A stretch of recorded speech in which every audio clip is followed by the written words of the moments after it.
So hello ആൾ. അപ്പോൾ മറ്റന്നാളെ നിങ്ങളുടെ NEET എക്സാമാണ്. മറ്റന്നാളെന്ന് പറഞ്ഞു കഴിഞ്ഞാൽ ഞായറാഴ്ച. ഇനി നിങ്ങൾക്ക് ഒരു ദിവസമേ ഉള്ളൂ, അതായത് ശനിയാഴ്ച മാത്രമേ ഉള്ളൂ നിങ്ങൾക്ക് ജസ്റ്റ് ഒന്ന് റിവൈസ് ചെയ്യാനുള്ള സമയം. ഓക്കെ, അപ്പോൾ ഇനി നിങ്ങൾ എന്താണ് ചെയ്യേണ്ടത്, അതുപോലെ തന്നെ നീറ്റ് എക്സാം എങ്ങനെ എഴുതണം, ഏതൊക്കെ രീതിയിലാണ് നിങ്ങൾ ക്വസ്റ്റ്യൻസ് അപ്രോച്ച് ചെയ്യേണ്ടത്. പിന്നെ നമ്മൾ എക്സാം എഴുതുമ്പോൾ തന്നെ നമ്മുടെ മൈൻഡ് ഡൗൺ ആവും. കാര്യം എന്താ വെച്ചാൽ ലെങ്തി ക്വസ്റ്റ്യൻസ് ഒക്കെ കാണുമ്പോൾ, അറിയാത്ത ക്വസ്റ്റ്യൻസ് ഒക്കെ കാണുമ്പോൾ തീർച്ചയായിട്ടും മൈൻഡ് ഡൗൺ ആവും. എനിക്ക് അങ്ങനെയൊക്കെ പറ്റിയിട്ടുണ്ട്. പിന്നെ ഇതൊക്കെ നമ്മൾ എന്താ പറയുക, നമ്മൾ ഇതൊക്കെ ഇങ്ങനെ തരണം ചെയ്തിട്ട് നമ്മൾ പെട്ടെന്ന് കാര്യങ്ങൾ ചെയ്തു പോകുക, അതായത് ക്വസ്റ്റ്യൻസ് ഒക്കെ പെട്ടെന്ന് ചെയ്തിട്ട് മുന്നോട്ട് പോകാമെന്നൊക്കെയാണ് നിങ്ങൾക്ക് ഇന്നത്തെ വീഡിയോയിൽ ചെറിയൊരു ഓറിയൻറ്റേഷൻ തരാം. കാര്യം എന്താ വെച്ചാൽ നീറ്റ് എഴുതുന്നതിന് മുന്നേ തന്നെ നിങ്ങൾ മസ്റ്റായിട്ട് വാച്ച് ചെയ്യേണ്ട ഒരു വീഡിയോ ആണ്. ഓക്കെ, നിങ്ങൾ ഫ്രണ്ട്സിനൊക്കെ ഷെയർ ചെയ്യുക. അതുപോലെ തന്നെ ജസ്റ്റ് നിങ്ങൾ വീഡിയോ ഒന്ന് ലൈക്ക് ചെയ്തിട്ട്, ഒരുപാട് എഫേർട്ട് ഇടുന്നുണ്ട് വീഡിയോ ഇടാൻ വേണ്ടിയിട്ട്. സോ ജസ്റ്റ് നിങ്ങൾ സപ്പോർട്ട് എന്ന് പറഞ്ഞാൽ ലൈക്കാണ്. ജസ്റ്റ് നിങ്ങൾ വീഡിയോ ഒന്ന് ലൈക്ക് ചെയ്തിട്ട് സപ്പോർട്ട് ചെയ്യുക. ഓക്കെ, അപ്പോൾ എങ്ങനെയാണ് നിങ്ങൾ ക്വസ്റ്റ്യൻസ് അപ്രോച്ച് ചെയ്യേണ്ടത്. അപ്പോൾ ഞാൻ വേറൊരു കാര്യം പറഞ്ഞുതരാം. ഇപ്പോൾ മറ്റന്നാളെയാണോ നിങ്ങൾ എക്സാം. അപ്പോൾ ഇന്ന് നിങ്ങൾക്ക് സമയം ഉണ്ടാവും, ഇന്ന് കുറച്ച് നേരം പഠിക്കാനുണ്ടാവും, നാളെ പഠിക്കാൻ സമയം ഉണ്ടാവും. അപ്പോൾ എങ്ങനെയാണ് നിങ്ങൾ എല്ലാ ടോപ്പിക്കും പെട്ടെന്ന് റിവൈസ് ചെയ്യുക. അപ്പോൾ ബയോളജിൻ്റെ കേസ് എടുക്കുകയാണെങ്കിൽ ബയോളജി ഫുൾ ചാപ്റ്റർ റീഡ് ചെയ്യലൊന്നിനും സാധിക്കുന്ന കാര്യമല്ല. കാര്യം എന്താ വെച്ചാൽ ഒരിക്കലും ഇനി ഫുൾ ചാപ്റ്റർ അല്ലെങ്കിൽ അങ്ങനെ റീഡ് ചെയ്യാൻ പറ്റില്ല. അപ്പോൾ നിങ്ങൾ ബയോളജി എന്താ ചെയ്യേണ്ടത് വെച്ചാൽ എല്ലാ ചാപ്റ്ററും നിങ്ങൾ കവർ ചെയ്യണം, ഒരു റിവിഷൻ നടത്തണം, ക്വിക്ക് റിവിഷൻ. അതെങ്ങനെയാണെന്ന് ഞാൻ പറഞ്ഞുതരാം. അത് നിങ്ങൾ മസ്റ്റായിട്ട് എല്ലാവരും ചെയ്യണം കേട്ടോ. നിങ്ങൾക്ക് നല്ല സിമ്പിൾ ആയിട്ടുള്ള ചാപ്റ്റർ നിങ്ങൾ ചെയ്യണ്ട, അല്ലാതെ ചാപ്റ്റേഴ്സ് നിങ്ങൾ ഞാൻ പറയുന്നത് പോലത്തെ മെത്തേഡ് നിങ്ങൾ ഉപയോഗിക്കുക. അങ്ങനെ ഉപയോഗിച്ച് കഴിഞ്ഞാൽ നിങ്ങൾക്ക് നല്ല സ്കോർ നീറ്റിൽ ഉണ്ടാക്കിയെടുക്കാനായിട്ട് പറ്റും. കാര്യം എന്ന് വെച്ചാൽ എന്നെ ഒരുപാട് ഹെൽപ്പ് ചെയ്തതാണ്. അപ്പോൾ എന്താ വെച്ചാൽ നാളെ, അതായത് ശനിയാഴ്ച നിങ്ങൾ എന്താ ചെയ്യേണ്ടത് വെച്ചാൽ ബയോളജി എല്ലാ ചാപ്റ്ററും എല്ലാ പേജും NCERT പാർട്ട് 1 ആൻഡ് പാർട്ട് 2, അതായത് +1ത്തെയും +2ത്തെയും ചാപ്റ്റർ എടുത്ത് എല്ലാ പേജും നിങ്ങൾ ജസ്റ്റ് ഓടിച്ചു വിടുക. ജസ്റ്റ് എല്ലാ പേജും വായിക്കല്ല, ജസ്റ്റ് നമുക്ക് പേജ് നോക്കിയാൽ തന്നെ നമുക്കറിയാം. നമ്മൾ ഒരുപാട് തവണ വായിച്ചവരാണെന്ന് നിങ്ങൾക്ക് അറിയാൻ പറ്റും ഏതൊക്കെ പേജിൽ നിന്നാണ് ഒരുപാട് ക്വസ്റ്റ്യൻ വന്നത്, നമുക്ക് ഏത് ഭാഗത്താണ് നമ്മൾ ഒരുപാട് ക്വസ്റ്റ്യൻ വന്നിട്ട് തെറ്റിച്ചത് നമുക്കറിയാം. പിന്നെ നമുക്ക് ടഫായിട്ടുള്ള കാര്യങ്ങളൊക്കെ ഉണ്ടാവും, പെട്ടെന്ന് മറന്നു പോകുന്നു. പക്ഷെ ഒന്ന് റിവൈസ് ചെയ്താൽ പറ്റും, നമുക്ക് റീകളക്ട് ചെയ്യാൻ പറ്റും. ആ ഭാഗം ജസ്റ്റ് അത് മാത്രം റീഡ് ചെയ്തിട്ട് പെട്ടെന്ന് എല്ലാ പേജിലൂടെ കടന്നു പോവുക, എല്ലാ ഡയഗ്രാംസിലൂടെ ജസ്റ്റ് ഒന്ന് ക്വിക്ക് റിവിഷൻ നോക്കാം. അങ്ങനെ ചെയ്ത് കഴിഞ്ഞാൽ വിത്തിന് ഒരു 4 മണിക്കൂർ കൊണ്ടൊക്കെ ബയോളജി നിങ്ങളത് തീരും. 2 മണിക്കൂർ +1, 2 മണിക്കൂർ +2 നോക്കിയാൽ മതി. അപ്പോൾ 4 മണിക്കൂർ കൊണ്ട് ബയോളജി തീരും. പിന്നെ ഉള്ളത് ഫിസിക്സ് ആണ്. നാളെ ചെയ്യേണ്ടതായിട്ടുള്ള കാര്യമായിട്ട് ശനിയാഴ്ച ചെയ്യേണ്ടതായിട്ടുള്ള കാര്യങ്ങളാണ് പറയുന്നത്. അപ്പോൾ ഇന്ന് വെള്ളിയാഴ്ചയാണ്. അപ്പോൾ ഇന്ന് നിങ്ങൾക്ക് നിങ്ങളുടെ ഇഷ്ടം പോലെ നിങ്ങൾക്ക് എന്താണോ തോന്നുന്നത് അത് ചെയ്യുക. ഓക്കെ, വേറെ മെത്തേഡുകളൊന്നുമില്ല. ഇന്ന് നിങ്ങൾക്ക് എന്താണോ തോന്നുന്നത് അത് ചെയ്യുക. നാളെ നിങ്ങൾ മസ്റ്റായിട്ട് അത് ചെയ്യണം. നീറ്റിൻ്റെ തലേ ദിവസം നിങ്ങൾക്ക് ഷോർട്ട് ടേം മെമ്മറി ആയിട്ടൊക്കെ നിങ്ങൾക്ക് അത് യൂസ് ചെയ്യാൻ പറ്റും. ഓക്കെ, അപ്പോൾ അങ്ങനെ ചെയ്യാം. അപ്പോൾ പിന്നെ ഫിസിക്സ് ആണെന്നുണ്ടെങ്കിൽ ഇക്വേഷൻസ് ഒക്കെ പെട്ടെന്ന് ജസ്റ്റ് ഇങ്ങനെ റിവൈസ് ചെയ്തിട്ട് പോവുക. ഇക്വേഷൻസ് ഒക്കെ ജസ്റ്റ് എല്ലാ ഇക്വേഷൻസും നോക്കുക. ഞാനൊക്കെ ഇക്വേഷൻസ് നോക്കിയത് എക്സാമിൻ്റെ അന്ന് രാവിലെ ആയിരുന്നു. അന്ന് രാവിലെ ജസ്റ്റ് എനിക്ക് തോന്നുന്നു അന്ന് രാവിലെ ഏകദേശം 20 ചാപ്റ്ററൊക്കെ ഇക്വേഷൻസ് റിവൈസ് ചെയ്തിട്ടുണ്ടായിരുന്നു. കാര്യം എന്താ വെച്ചാൽ ഇക്വേഷൻസ് ഞാൻ ഒരു മാസം മുന്നെയാണ് റിവൈസ് ചെയ്തത്. പിന്നെ റിവൈസ് ചെയ്യുന്ന എക്സാമിൻ്റെ തലേ ദിവസമാണ്. കാര്യം എന്താ വെച്ചാൽ ഞാൻ അങ്ങനെയും ക്വസ്റ്റ്യൻസും കാര്യങ്ങളൊക്കെ പ്രാക്ടീസ് ചെയ്ത് ഇങ്ങനെ എഴുതി പോകുന്ന ഒരാളായിരുന്നു. അല്ലാതെ ഇക്വേഷൻസ് റിവൈസ് ചെയ്യാൻ വേറെ സമയം എടുത്തിട്ടില്ല. അപ്പോൾ നിങ്ങളെന്താ ചെയ്യേണ്ടത് ചോദിച്ചാൽ നിങ്ങൾ നാളെ അല്ലെങ്കിൽ നാളെ തന്നെ നിങ്ങൾ ബയോളജി ഫസ്റ്റ് ഇമ്പോർട്ടൻസ് ബയോളജി കൊടുക്കുക. അതിനുശേഷം ഫിസിക്സ്, ഇക്വേഷൻസ്, എല്ലാ ഇക്വേഷൻസും നോക്കുക. NCERT ഒന്നും ടച്ച് ചെയ്യേണ്ട ആവശ്യമില്ല. ഓക്കെ, ഇക്വേഷൻസ് മാത്രം നോക്കുക. കെമിസ്ട്രി അതുപോലെ തന്നെ ഇക്വേഷൻസ് നോക്കുക. ഇതൊക്കെ പെട്ടെന്ന് ഇക്വേഷൻസ് എന്ന് പറഞ്ഞാൽ ഒരു ചാപ്റ്ററൊക്കെ എനിക്കൊന്ന് 5 മിനിറ്റും വേണ്ടെങ്കിൽ ഇക്വേഷൻസ് ജസ്റ്റ് റിവൈസ് ചെയ്യാൻ, അപ്പോൾ പെട്ടെന്ന് തീരും. പിന്നെ കെമിസ്ട്രി, ഓർഗാനിക് NCERT തുറക്കുക. എല്ലാ റിയാക്ഷൻസും ജസ്റ്റ് ഇങ്ങനെ നോക്കി ഓടിച്ചു വിടുക. എല്ലാ റിയാക്ഷനും നോക്കുക. ഇനോർഗാനിക് ആണെങ്കിൽ ജസ്റ്റ് നിങ്ങളെ ഷോർട്ട് നോട്ട് എന്തെങ്കിലും ജസ്റ്റ് നോക്കുക. അങ്ങനെ നോക്കി പെട്ടെന്ന് തീരും. ഇത് ക്വിക്ക് റിവിഷൻ ആണ്, അല്ലാതെ ഈച്ച് ആൻഡ് എവരി സെൻറ്റൻസ് നോക്കേണ്ട ആവശ്യം. ജസ്റ്റ് ക്വിക്ക് റിവിഷൻ നോക്കുക ചെയ്യുക.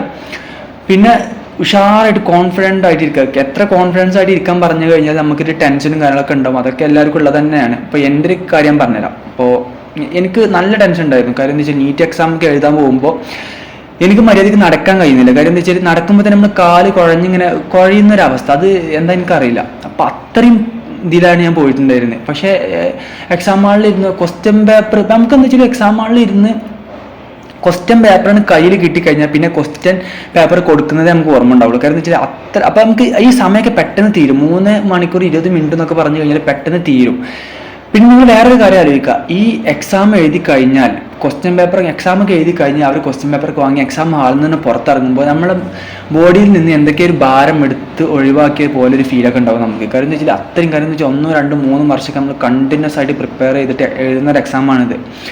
ഓക്കെ. അപ്പോൾ എല്ലാവരും കോൺഫിഡൻ്റ് ആയിട്ട് ഇരിക്കുക. കാര്യം എന്താ വെച്ചാൽ ഉഷാറായിട്ട് നിങ്ങൾക്ക് പെർഫോം ചെയ്യാൻ പറ്റും. നിങ്ങൾക്ക് അറിയുന്നത് മാത്രമേ വരുള്ളൂ. പിന്നെ എക്സാം വേറെ കുറച്ച് പേരുടെ ഡൗട്ട് എന്ന് പറഞ്ഞു കഴിഞ്ഞാൽ ഇപ്പോൾ നാളെ എക്സാം എഴുതും. ഒരിക്കലും നാളെ നിങ്ങൾ എക്സാം എഴുതേണ്ട ആവശ്യമില്ല. ഓക്കെ. അപ്പോൾ എൻ്റെ ഒരു ഇത് വെച്ചിട്ട് നിങ്ങൾ നാളെ ആരും എക്സാം എഴുതേണ്ട ആവശ്യമില്ല.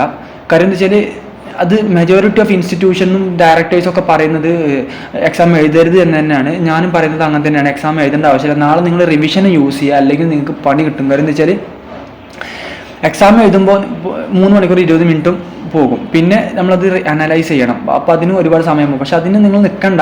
ചിലപ്പോൾ നിങ്ങൾക്ക് തല ദിവസം ശരിക്കും എക്സാം എഴുതേണ്ട ആവശ്യമില്ല. നിങ്ങൾ ഞാൻ പറഞ്ഞത് ചെയ്യാം. ഓക്കെ. അങ്ങനെയാണ് നിങ്ങൾ ചെയ്യേണ്ടത്. പിന്നെ നീറ്റ് എക്സാം നിങ്ങൾ പേപ്പർ കയ്യിൽ കിട്ടിയ നീറ്റ് എക്സാം എങ്ങനെ എഴുതണം എന്ന് ഞാൻ പറഞ്ഞുതരാം. ഓക്കെ. ഇനീഷ്യലി നിങ്ങൾ ബയോളജി, ഇപ്പോൾ 95% സ്റ്റുഡൻസും ബയോളജി തന്നെ ആയിരുന്നു സ്റ്റാർട്ട് ചെയ്യുന്നത്. ബയോളജി നിങ്ങൾ സ്റ്റാർട്ട് ചെയ്യാം. അപ്പോൾ ചിലപ്പോൾ ഫസ്റ്റത്തെ ക്വസ്റ്റ്യൻ ടഫായിരിക്കും. എനിക്കൊക്കെ ഫസ്റ്റത്തെ ക്വസ്റ്റ്യൻ കഴിഞ്ഞ വർഷം കിട്ടാത്തൊരു ക്വസ്റ്റ്യൻ ആയിരുന്നു. അതായത് നമ്മൾ അങ്ങനെ ആയിരുന്നു. പക്ഷെ അത് ജസ്റ്റ് ഒന്ന് റീഡ് ചെയ്താൽ കിട്ടും. പക്ഷെ നമുക്ക് ആ ഒരു സമയത്ത് കിട്ടില്ല. പക്ഷെ അതൊക്കെ സെക്കൻഡ് റൗണ്ടിലും തീർത്തു. ഞാൻ പറഞ്ഞുതരാം എങ്ങനെ എക്സാം ചെയ്തിട്ട് ഞാൻ പറഞ്ഞുതരാം. ഓക്കെ. ഇനീഷ്യലി ബയോളജി സ്റ്റാർട്ട് ചെയ്യുക. പെട്ടെന്ന് ടിക്ക് ചെയ്ത് പോകുക. അതായത് ഒക്കെ മനസ്സിലാക്കിയിട്ട് നിങ്ങൾക്ക് പെട്ടെന്ന് വെറുതെ ടിക്ക് ചെയ്ത് പോയാൽ പോരാ, അപ്പം തന്നെ മാർക്ക് ചെയ്ത് പോകുക. അല്ലെങ്കിൽ നിങ്ങൾക്ക് ഭയങ്കര പ്രശ്നമാണ്. നിങ്ങൾ OMRൽ അപ്പം തന്നെ മാർക്ക് ചെയ്ത് പോകുക. അല്ലാതെ ബയോളജി ഫുള്ള് കഴിഞ്ഞിട്ട് ജസ്റ്റ് OMR ബബിൾ ചെയ്യുക, അങ്ങനെ നിൽക്കുക. അങ്ങനെ നിന്ന് കഴിഞ്ഞാൽ എന്താ വെച്ചാൽ 2 ബബിളാണ് മാറിക്കഴിഞ്ഞാൽ ഫുള്ള് പോയി. അതിൻ്റെ അടിയിലുള്ള എല്ലാ ക്വസ്റ്റിനും പോയി. പിന്നെ അതിന് 0 മാർക്കേ നിങ്ങൾക്ക് കിട്ടുള്ളൂ. 0 മാർക്കല്ല, നെഗറ്റീവ് മാർക്കും കിട്ടും. ഓക്കെ. അപ്പോൾ നിങ്ങൾ അങ്ങനെ ആരും ചെയ്യരുത്. ഭയങ്കര മണ്ടത്തരാണ്. ഓക്കെ. ഒരു ക്വസ്റ്റ്യൻ കഴിഞ്ഞാൽ അപ്പം തന്നെ മാർക്ക് ചെയ്യുക. പിന്നെ അടുത്ത ക്വസ്റ്റ്യൻ ചെയ്യുക, അപ്പം തന്നെ മാർക്ക് ചെയ്യുക. അങ്ങനെ മാർക്ക് ചെയ്ത് പോവുക. അല്ലെങ്കിൽ നിങ്ങൾക്ക് പണി കിട്ടും. ഓക്കെ. അങ്ങനെ ചെയ്യരുത്. ഞാൻ പറയുന്ന പോലെ ചെയ്യുക. അതായത് ഒരു ക്വസ്റ്റ്യൻ കഴിഞ്ഞ വെച്ചാൽ അത് അപ്പം തന്നെ മാർക്ക് ചെയ്ത് പോയി കഴിഞ്ഞാൽ മാർക്കിങ്ങിന് വേറെ സമയം നിങ്ങൾ വേസ്റ്റ് ആക്കേണ്ട ആവശ്യമില്ല. അപ്പോൾ അതൊക്കെ കഴിഞ്ഞു എന്നുള്ളൊരു നമുക്കൊരു കോൺഫിഡൻസും കിട്ടും. ഓക്കെ. അപ്പോൾ അതങ്ങനെ ചെയ്യുക. അതായത് ഫസ്റ്റ് ബയോളജി കംപ്ലീറ്റ് ചെയ്യുക. സെക്ഷൻ എയും സെക്ഷൻ ബി ഒക്കെ കംപ്ലീറ്റ് ചെയ്യുക. അതായത് കിട്ടാത്ത ക്വസ്റ്റ്യൻ ഭയങ്കര ടഫായി എത്ര വായിച്ചിട്ടും കിട്ടാത്ത ക്വസ്റ്റ്യൻ റൗണ്ട് ഇട്ട് വെക്കുക. സെക്കൻഡ് റൗണ്ടിൽ നമുക്ക് 2 റൗണ്ട് നമ്മൾ ശരിക്കും നമ്മൾ എക്സാം പേപ്പർ ചെയ്യണം. ഞാൻ പറഞ്ഞുതരാം. അതിനുശേഷം കെമിസ്ട്രി സെക്ഷൻ എയും സെക്ഷൻ ബിയും. ചില പേര് പറയും സെക്ഷൻ ബി ആണ്, section B first chemistry section ചെയ്യുക, പിന്നെ ഫിസിക്സ് സെക്ഷൻ ചെയ്യുക, പിന്നെ section B chemistry and physics അങ്ങനെ ചെയ്താൽ മതി എന്നൊക്കെ പറയുന്നവരുണ്ട്. പക്ഷെ നിങ്ങളതൊന്നും ചെയ്യേണ്ട. സെക്ഷൻ എ സെക്ഷൻ ബി ചെയ്യുക.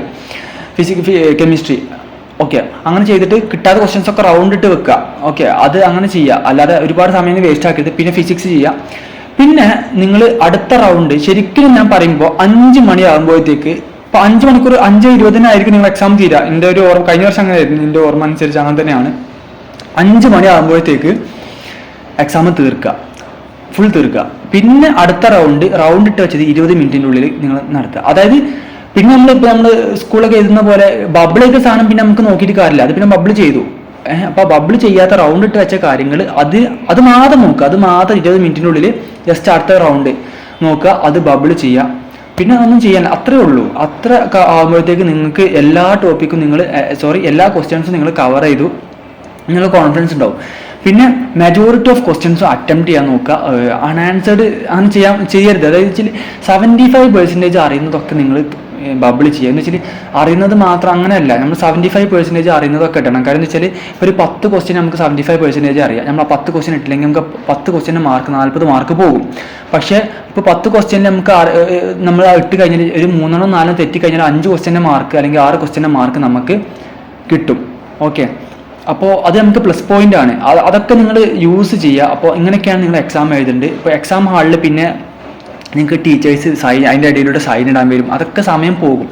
അതിനൊക്കെ ഒരു 5 മിനിറ്റ് അല്ലെങ്കിൽ 10 മിനിറ്റ് ഒക്കെ നിങ്ങളത് പോകും. അപ്പോൾ അതൊക്കെ എല്ലാവർക്കും ഉണ്ടാകുന്നതാണ്. അപ്പോൾ അതൊക്കെ മാനേജ് ചെയ്യുക. അതൊക്കെ ഉണ്ടാകുന്നത് തന്നെ ഉണ്ടാവും. അപ്പോൾ അതിനനുസരിച്ച് നിങ്ങൾ എക്സാമിൻ്റെ ഫാസ്റ്റ്നെസ് നിങ്ങൾ ഇമ്പ്രൂവ് ചെയ്യണം.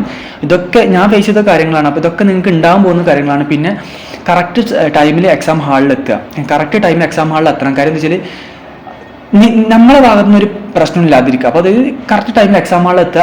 ഡ്രസ് കോഡും കാര്യങ്ങളൊക്കെ കറക്റ്റായിട്ട് ഇരിക്കണം. മെറ്റൽസ് ഒന്നും പറ്റില്ല, നിങ്ങൾക്ക് അറിയാലോ. പ്രിന്റഡ് ഷർട്ടൊന്നും പറ്റില്ല. അപ്പോൾ അതൊക്കെ നിങ്ങൾ അങ്ങനെ ആ രീതിയിൽ തന്നെ പോവുക. ഉഷാറായിട്ട് പോവുക. കോൺഫിഡൻ്റ് ആയിട്ടിരിക്കുക. ഉഷാറായിട്ട് പ്രാർത്ഥിക്കുക. നിങ്ങൾക്ക് തീർച്ചയായിട്ടും നീറ്റ് ക്രാക്ക് ചെയ്യാൻ പറ്റും. കാര്യം എന്താ വെച്ചാൽ അതുപോലെ തന്നെയാണ് എല്ലാവരും നീറ്റ് ക്രാക്ക് ചെയ്തത്. ഞാനൊക്കെ അതുപോലെ തന്നെയാണ് നീറ്റ് ക്രാക്ക് ചെയ്തത്. സോ വീഡിയോ എല്ലാവർക്കും ഷെയർ ചെയ്തെത്തിക്കുക. ഇത് എന്താ വെച്ചാൽ നിങ്ങൾക്ക് നീറ്റിന് ഹെൽപ്പ് ചെയ്യുന്നൊരു വീഡിയോ ആണിത് തീർച്ചയായിട്ടും. സോ ഞാൻ പറയുന്നത് പോലെ എക്സാമൊക്കെ ഇങ്ങനെയാണ് നിങ്ങൾ എഴുതേണ്ടത്. ഓക്കെ. ബബ്ലിങ്ങിൻ്റെ കാര്യം നിങ്ങൾ ഒരിക്കലും നിങ്ങൾ വിട്ടുപോകരുത്. ഓക്കെ. ഞാൻ പറയുന്നത് പോലെ തന്നെ ബബിൾ ചെയ്യുക, അല്ലെങ്കിൽ നിങ്ങൾക്ക് പണി കിട്ടും. ഓക്കെ. സോ ഉഷാറായിട്ട് പഠിക്കുക. So all the best guys.